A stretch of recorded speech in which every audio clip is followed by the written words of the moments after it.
ó eterno e supremo Criador de todas as coisas existentes no reino universal, cujo poder suplanta todos os poderes, cuja força é a coluna que sustenta o grande e poderoso templo das leis. Neste momento, nos reunimos em teu nome, a fim de evocar a tua presença entre nós e também de pedir que nos concedas o direito de nossas mentes serem tocadas e iluminadas pelos raios resplandecentes e supremos de tua eterna e absoluta sabedoria. Imploramos isso, Senhor, porque desconhecemos ainda o poder existente em nós. E porque o desconhecemos, é que nos sentimos sem a autoridade precisa para solucionar os graves problemas que nos afligem e nos deixam impotentes no vasto campo universal. Vem até nós, Senhor, e derrama sobre nós o bálsamo suavizante e curativo de todas as enfermidades, tanto do corpo como da alma. Ensina-nos, Senhor, a libertarmos-nos de todas as mazelas que nos infelicitam no vasto campo material. Toca em nossas frontes, a fim de que possamos melhor compreender as tuas leis e por elas nos regermos. Ilumina as nossas inteligências, as nossas consciências e as nossas razões, para que possamos caminhar sem tropeços nem queda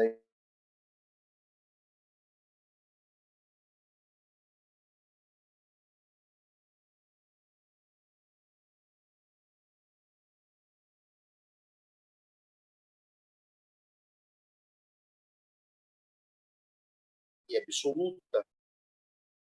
Tira de nossos pensamentos e de nossos corações, com teu absoluto poder, todos os sentimentos de ódio, de orgulho, de vaidade, de inveja, de egoísmo e de vingança, e enche-o, Senhor, de toda bondade, justiça e amor. Ó Supremo Criador Universal, vem até nós, neste momento em que estamos reunidos em teu santo nome, e conduza-nos, Senhor, pelo verdadeiro caminho do bem, para que futuramente as nossas almas buriladas pelas leis, escoimadas pelos direitos morais, possam atingir, através da longa jornada das encarnações, ao teu reino de paz, de harmonia, de amor, de verdade e de justiça. Confiamos, pois, ó Senhor de todas as coisas, na tua presença entre nós, e temos plena certeza que, ao nos retirarmos deste tempo, obra do teu supremo poder, estaremos curados, completamente curados de todos os males que nos infelicitam, quer na parte material, quer na parte espiritual. E como confiamos na tua presença entre nós, Senhor, a ti agradecemos, com os corações limpos e os pensamentos puros, a graça que nos concedeste. Pedimos, pois, mais uma vez a ti, ó Senhor, que nos conduzas ao teu soberano reino de sabedoria, de força e de amor, onde impera a sublime e eterna perfeição. Que assim seja. Em nome do grande arquiteto do universo, o Deus Todo-Poderoso, estão abertos os trabalhos virtuais da loja esotérica Sebedisto Trevo Sagrado, subordinado ao culto secreto da Ordem Maçônica do Grande Círculo Branco, invocando, neste momento, a presença de nossos mentores espirituais e a diretoria espiritual e astral desta loja, bem como os guias e protetores de todos os presentes, para que dê cobertura aos nossos trabalhos. Assim sendo, os trabalhos da noite de hoje, na parte material, estão abertos.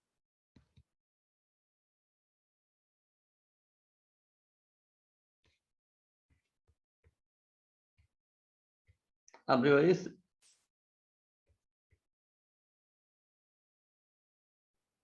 Ok, abriu. Então, vamos começar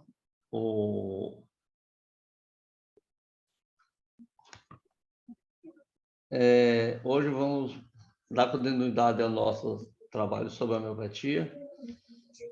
E essa parte da homeopatia 4, né? Um dos temas vai ser essa parte a cura homeopática e o sentido da cura. Agora, antes da gente entrar nessa parte, vamos pegar um dos pilares da homeopatia, certo? Onde o primeiro pilar é a lei do semelhante, o segundo pilar é a experimentação no homem são, no homem sadio, principalmente porque o homem, não o animal, né? É porque tem sintomas subjetivos, né? Que o animal não sabe se expressar. Ele não vai dizer se se a cabeça está doendo, como essa dor, se é latejante, como é que é, se ele está triste, se ele está alegre. Então, tem coisas, esses sintomas subjetivos, só o homem pode dizer. O terceiro pilar é a dose mínima, né? E o quarto pilar, remédio único. Quando se fala em remédio único, não quer dizer que se tome só um remédio. É não tomar todos de uma vez, todos juntos. Pode tomar intercalado. Uma outra coisa é que só o simílio, né, cura totalmente. Quando você não, o médico não consegue acertar aquele medicamento no total do paciente, essa cura é parcial. Ele tem uma cura parcial, não a cura do ser como um todo. Uma outra coisa importante é a constituição do indivíduo não muda. Já o temperamento muda conforme o ambiente. O que é que quer dizer isso? Segundo Hahn, ele dizia que tinha o ser, tinha o fosfórico, o fluórico e o carbono, a constituição da pessoa, né, ou do animal, onde o fosfórico era normalmente aquela pessoa magro, retilíneo, o carbono, que é a pessoa mais pesada, mais gorda, ossatura pesada, e o carbono que ele ficava no meio termo. Um outro ponto importante, inclusive pegando isso que nós estamos vivendo hoje, na pandemia, né? Nessas epidemias, o médico tem de primeira de tudo, né, verificar o gênero epidêmico daquela doença, daquilo que está acontecendo. Para depois é que se observa o individual. Por exemplo, era relatado que, por Maria Amélia, que na época da cólera, né, o avô dela entrou nessa parte do tratamento da cólera naquela época, e ele tinha tipo um coquetel para cólera, né? A pessoa chegava lá, eram filas, e era o mesmo remédio para todo mundo. Ele pegava o quê? O gênero epidêmico, não é, daquela doença. Aquelas pessoas que, por acaso, não melhorassem com aquele remédio, aí voltavam, que aí é bem menos, aí ia ver individualmente cada um, porque em epidemia não dá para você pegar detalhes de cada caso, porque senão aí a pessoa se perde no controle. E aí, para a gente falar sobre a cura homeopática, o sentido da cura, primeiro temos que ver o quê? É o sintoma. É isso mesmo? Então, o que é sintoma? É toda mudança mental ou física com respeito ao anterior estado de saúde. E que essa mudança seja perceptível pelo que sente o paciente, pelo que o médico observa e pelos que os cercam relatam. Correto? Então, juntando esses três itens, né, é que você começa a ver o que é que, na verdade, está afetando aquele paciente. E não é só o que o paciente diz. Muitas vezes o paciente relata fatos que, na verdade, ele não tá, ele relata coisa que ele não está sentindo, certo? Deixa de relatar. E que o médico vai observar isso melhor. Ou então, quem está em torno dele vai relatar. Isso foi assim, dando mais detalhes. Outra parte é quanto à classificação desses sintomas. Temos, primeiro, segundo quem sente e o observa. Esses sintomas podem ser subjetivos e objetivos. Os subjetivos, normalmente, são os sintomas mentais, falta de confiança, temor, etc. As sensações, as dores. E os objetivos são os aspectos do sintoma, a forma do sintoma, o movimento, sons, secreções. Isso aí é outro item, né, que se tem de observar. Segundo a localização desse sintoma, eles podem ser mentais, gerais e locais, correto?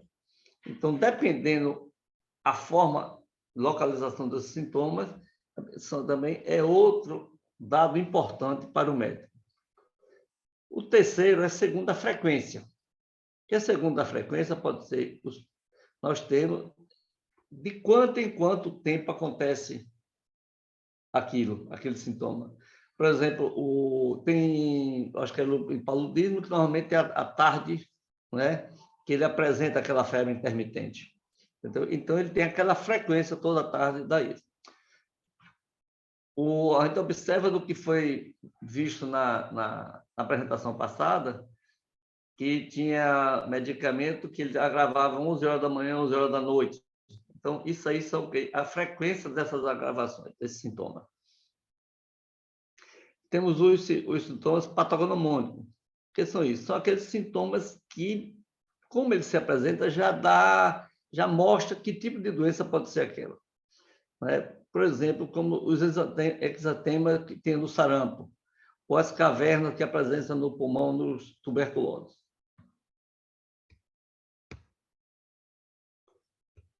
Outro ponto são os característicos. Quando um sintoma comum se agrega a uma modalidade de agravação ou melhora, certo? Então, já dá uma característica daquele sintoma comum. Isso acontece com poucos pacientes, né? E acontece também com poucos medicamentos. Por exemplo, aqui tem a cefaleia que agrava com movimento. Tem cefaleia que agrava quando deita, outro quando levanta, outro quando faz calor. Então, é uma característica que é importante o médico observar quando está vendo o paciente. Tem sintomas peculiares. Cada vez mais vai detalhando esse sintoma. É quando tem modalidade. Então, eles são menos frequentes e são menos medicamentos que acontecem. Por exemplo, cefaleia quando tem fome. É uma característica. Tem pessoas que têm cefaleia quando não toma café. Certo? Então, já é um sintoma peculiar. Os raros, quando existe menos pacientes e medicamentos.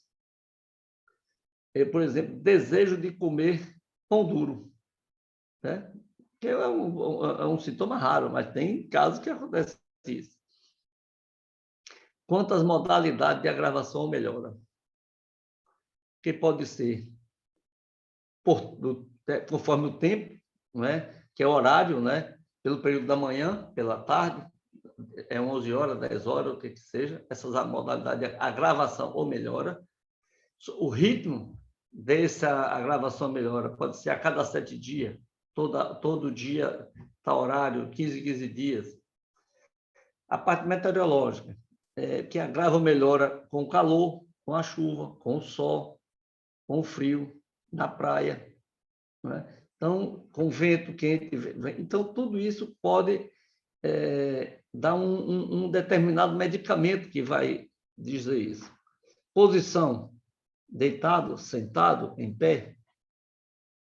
Você vê que é muito diferente de observar sintomas da alopatia para a homeopatia. Você vê o detalhamento que tem, que a gente tem de observar melhor isso. Pelo movimento, por qualquer movimento, no início, no movimento contínuo, por exemplo, tem pessoas que, quando levanta pela manhã e começa a andar, quer dizer, começa a se movimentar, ele agrava. Depois que ele começa a andar, essa gravação melhora. Ela passa a ser uma melhora, não é mais uma gravação. Entendeu? Então, tudo isso influencia.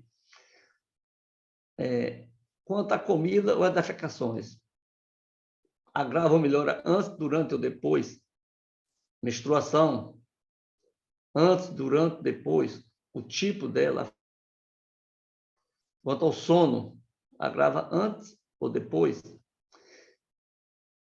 Agora, uma coisa importante a gente observar é que todo sintoma homeopático ele tem que ter, chama IPM, que é intensidade, persistência e modalidade. Quando você tem isso bem detalhado, fica muito mais fácil o médico identificar, na verdade, o que é que aquele paciente está passando. Facilita descobrir o que é que ele tem. Agora vamos ver na parte de diagnóstico homeopático. Do doente. Quando você vê na homeopatia, você vê o do doente é o constitucional do indivíduo. Da doença é o que é que provoca aquilo. E do remédio, do medicamento.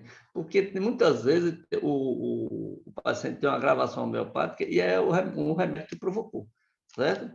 Ou um remédio que ele tinha tomado antes que pode dar essa agravação. Tem o do terreno, né? Que é o miasma, que se chama, Hahnemann na época chamava isso de miasma, que ele dividiu em upsora, psicose, sinfilito, e depois, não foi mais nem ele, foi os seguidores deles, séculos depois, eu acho, que apareceu o cancerinismo, né? Então, nesse terreno miasmático, o psora é aquelas doenças que tem a exoneração natural, né? A pessoa, ele joga para fora. A psicose é quando tem as proliferações celulares, por exemplo, as verrugas, são psicose. Enquanto está exonerando, botando para fora, o organismo está até bem, funcionando bem, mas quando ele começa a psicose, já é colocando para dentro. O sinfilítico já vem a parte de ulcerações, quando os sintomas aparecem ulcerações. E o cancerinismo vem na parte mental, degradação de personalidade, destruição descontrolada. Eles chamavam de anarquia celular, que, na verdade, se eu observar, as células se multiplicam todo desordenado, por isso que eles botaram o nome de anarquia celular. E, normalmente, isso é falha dos miasmas anteriores, né? Quando as outras não conseguem, aí vem esse anarquia celular. Eu gosto de dar um exemplo dessa parte, é como se a gente nós sofremos uma pressão dia a dia, né? Essa pressão vem de trabalho, de relacionamento, vem de qualquer coisa que pode afetar essa pressão. Então, vamos botar que nós fôssemos uma panela de pressão. E isso que acontece no dia a dia é o fogo. O fogo é o mesmo, certo? pode ser mais forte, mais forte ou mais fraco. Se essa panela de pressão tiver com as válvulas tudo funcionando, tudo beleza, o que vai acontecer? Vai sair a pressão. É isso mesmo? Vai colocar para fora. Aí vamos botar que se fosse o Pissora, né? Quando tem qualquer problema nessa válvula, já começa o quê? Pode o quê? A panela começar a pegar pressão e começar a dilatar, né? Com essa dilatação, o que acontece? Se continuar a mesma pressão, não se tirar essa pressão dessa válvula, pode haver o que? Até romper, né? Começar a querer estourar, e quando você pega o cancerígeno é quando ela chega à destruição mesmo, chegar a poder explodir essa panela. Dando assim um exemplo bem fácil, para facilitar o entendimento. Agora, falando sobre a medicação homeopata, nós temos, primeiro eu coloquei o conceito da dinamização, que é as diluições mais as sucções. O que acontece com isso? Quando o Hahnemann observou que, quando ele medicava os pacientes mais longe do centro onde ele morava, eles se curavam mais rápido, foi que ele tirou a ideia de que o animal, era o meio de transporte era o animal, né? Aquele chacoalhar de quem estava montado, o medicamento dentro daquelas caixas. Ele observou que curava melhor quem estava mais longe. Então, foi aí que ele começou a dinamizar. Ele chamou dinamização, que é o quê? Diluição mais as sucções. O que é que acontece? O atrito, o que ele botou é que o atrito das moléculas, né, naqueles vasos, aumentava o potencial energético daquele medicamento. Agora vamos ver qual a origem dos medicamentos, qual a fonte dos medicamentos homeopáticos. Nós temos o de origem vegetal, de origem animal e de origem mineral. Todos esses três reinos, né, fornecem material para a homeopatia. Além disso aí, nós temos outros itens que são também do reino vegetal e animal, né, que são utilizados, mas não na forma mesmo do vegetal animal. São os sarcóides, né? São medicamentos a partir de qualquer secreção animal ou vegetal. Por exemplo, você pode usar uma secreção de uma resina de uma planta para fazer um medicamento. Os nosóides são medicamentos a partir de secreções patológicas, né? Tinha medicamento que era, na época de ramo, que era fabricado com o pus blenorrágico, blenogine, entendeu? Era feito com aquele material. Então, é um nosóide, uma secreção patológica. Os autonosóides é o medicamento a partir da secreção do próprio indivíduo. Então, aquela secreção que o doente está colocando é feito medicamento com esse próprio produto exonerado. Isoterápicos, medicamento a partir do próprio agente causador. É como se fosse uma vacina, né? Agora, observando que esse medicamento ele não é semelhante, ele é idêntico, que, embora seja utilizado, alguns desses medicamentos não são homeopáticos, é usado homeopaticamente, mas não são medicamentos homeopáticos.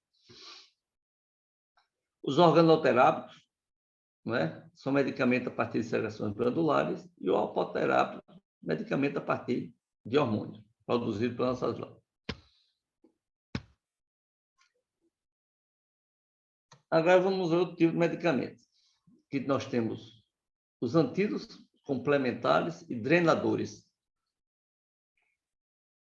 Aí, o que a gente observa é que, muitas vezes, quando o médico passa um medicamento para um paciente, o medicamento que ele utilizou, embora tenha sido correto, não age como ele esperava. Muitas vezes, esse paciente está com bloqueio.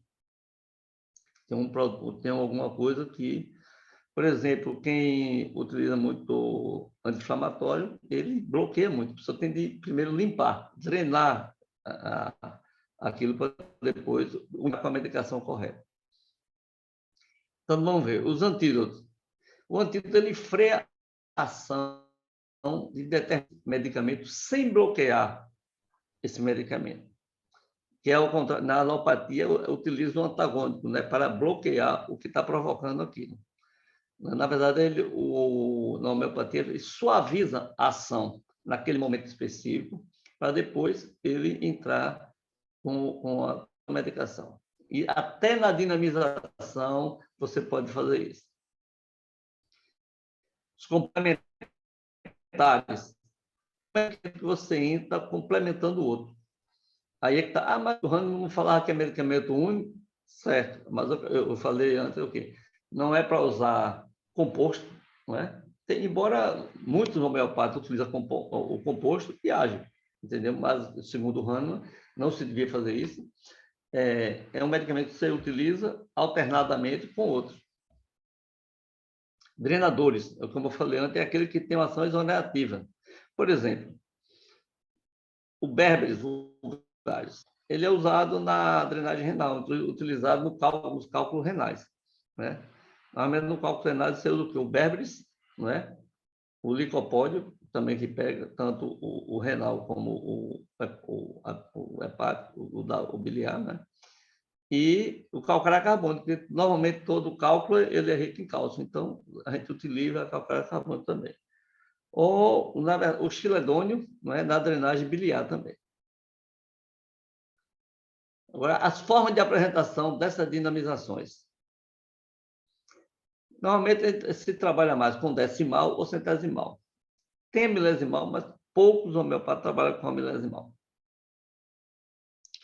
A decimal, quando é prescrito, o médico coloca assim 10x ou 10D, x que é 10, né? Ou 10D, decimal.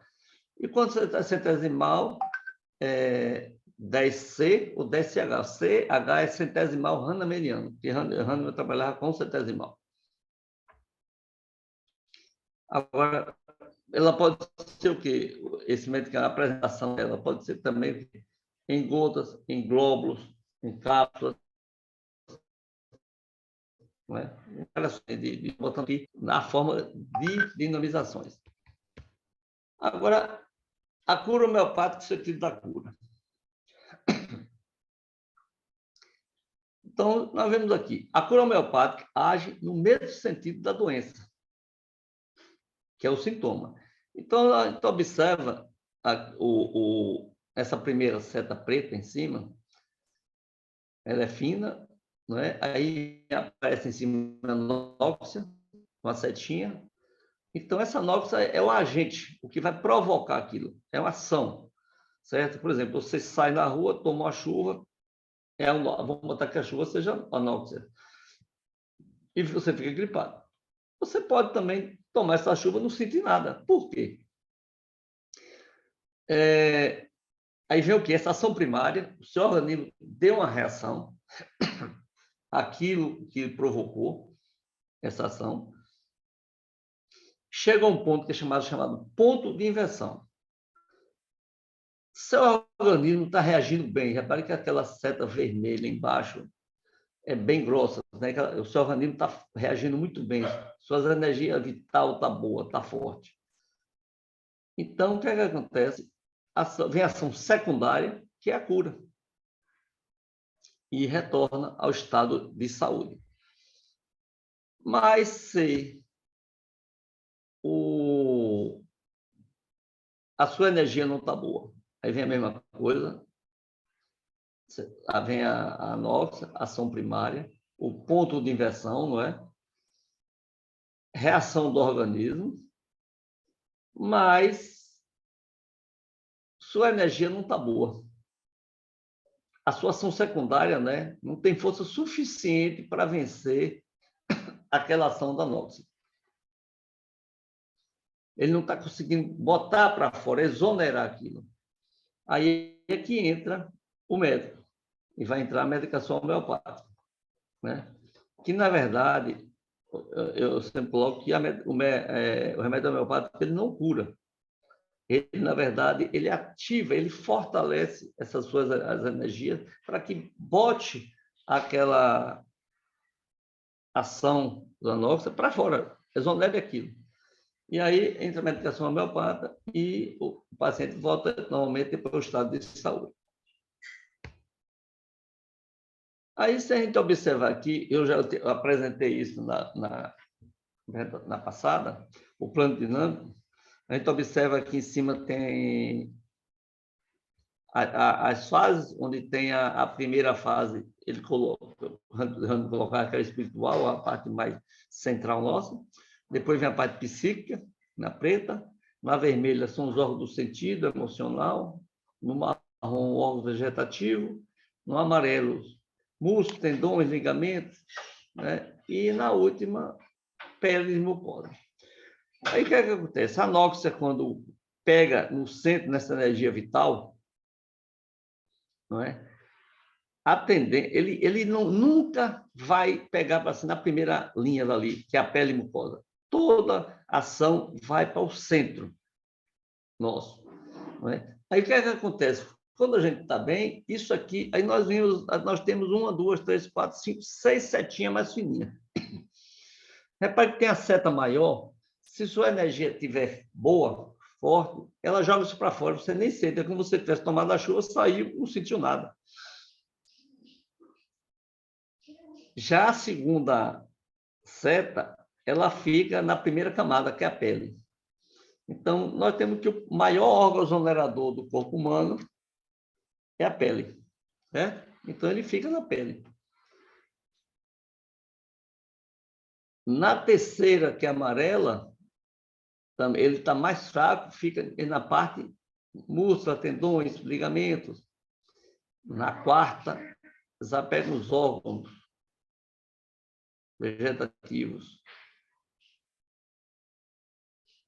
Depois, na quinta, nós vamos os órgãos do sentido. Cada vez essa energia ela não vai conseguindo botar para fora, vai ficando na parte mais vital da pessoa, né? Mais perigosa. E, por último, vai na parte psíquica. Até chegar na parte espiritual, que aí já está, vamos botar que já está muito entranhado no paciente. Aí é que o organismo, a gente tem, quando trabalha com a homeopatia, ela vai agir para tentar botar isso para fora. Ela não faz mais nada do que pegar isso aqui e jogar para fora o que está passando. Agora, se a gente observar essa parte aí, né, você sabe que ela parece muito com essa, né? A gente pega a energia criadora, né? Prana, Tejas, Vayu, Pita, Apa, né? A energia cinética e a energia cósmica.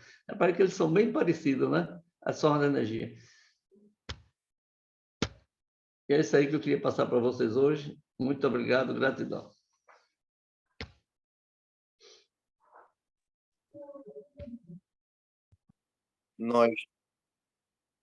Nós te agradecemos, ó Senhor, Criador e Dominador de todas as coisas, por ter desatendido ao nosso chamado e derramado sobre nós o teu bálsamo suavizante e curativo de todas as enfermidades. Enchestes o nosso ser do teu santo poder e de tua eterna sabedoria. Conservai-a em nós, Senhor, e sempre nos façai digno dela até o dia de nossa eterna perfeição. Que assim seja.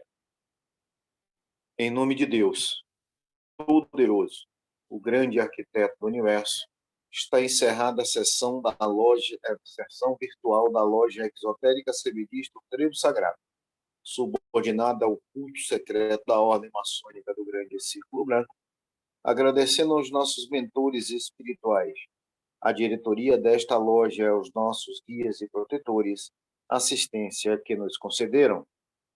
Até uma próxima reunião, se Deus assim nos permitir. Assim sendo, estão suspensos os trabalhos na noite de hoje e a palavra franqueada a